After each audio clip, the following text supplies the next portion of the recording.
മീനാക്ഷി പാചകത്തിലേക്ക് ഏവർക്കും സ്വാഗതം. എല്ലാവരും മീനാക്ഷി പാചകം ചാനൽ ലൈക്ക് ചെയ്യുക, ഷെയർ ചെയ്യുക, സബ്സ്ക്രൈബ് ചെയ്യുക. നമ്മൾ ഇന്ന് തയ്യാറാക്കാൻ പോകുന്ന വിഭവം പാലട. അപ്പോൾ നമുക്ക് പാചകത്തിലേക്ക് കടക്കാം. 1/4 കപ്പ് ചവ്വരി കഴുകി അത് തിളച്ചുകൊണ്ടിരിക്കുന്ന വെള്ളത്തിലേക്കിട്ട് ഇളക്കി ഒന്ന് തിളച്ച ശേഷം നമുക്കൊരു 20 മിനിറ്റ് മൂടി വയ്ക്കാം. അതോടൊപ്പം തന്നെ 1 കപ്പ് അട തിളയ്ക്കുന്ന വെള്ളത്തിലേക്ക് ചേർത്ത് ഒന്ന് ഇളക്കി അത് തിളച്ച് വരുമ്പോൾ നമുക്ക് ഒരു 20 മിനിറ്റ് അതും നമുക്ക് മൂടി വെക്കാം. 2 ലിറ്റർ പാല്, 2 കപ്പ് പഞ്ചസാര ചേർത്ത്, മധുരം വേണമെങ്കിൽ നമുക്ക് ഒരു 1/2 കപ്പും കൂടി ചേർക്കാം. ഇപ്പം ഇവിടെ ഈ മധുരം വളരെ കുറവ് മതിയതുകൊണ്ട് 2 കപ്പ് പഞ്ചസാരയെ ഞാൻ ചേർത്തിട്ടുള്ളൂ.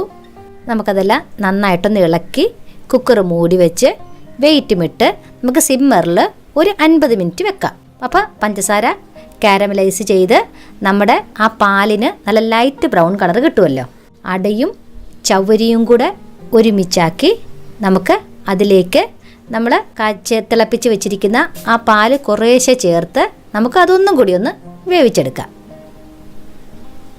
1/4 കപ്പ് പഞ്ചസാര, 1/4 കപ്പ് പാൽപ്പൊടി, 1/4 കപ്പ് പാല്, ഇത് 2 സ്പൂൺ നെയ്യൊഴിച്ച് നമുക്ക് മിക്സിയിലിട്ടൊന്ന് കറക്കിയെടുക്കാം. ഇത് നമുക്ക് പാകമായിക്കൊണ്ടിരിക്കുന്ന നമ്മുടെ പാലടയിലേക്ക് ചേർത്ത് കൊടുക്കാം.